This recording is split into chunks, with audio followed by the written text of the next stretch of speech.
So, hi mga mi! So, ngayon, day off ko ulit. Gumawa ako ng, alam mo na, chicha. Ayan, gumawa ako ng ube with yema. Yema yung nasa ibabaw niyan. So, ngayon, titikman ko na siya kung anong lasa.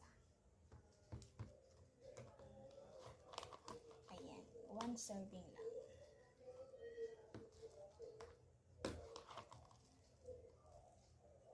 Binik ko yung yema frosting sa yung ube. Diyan, ikilid mo na kita. Tapos, pakita ko sa inyo ng malapitan. Ayan, yung yema plus yung ube na biko. Ayan, tingnan nyo. Ang ganda, diba? Ang ganda.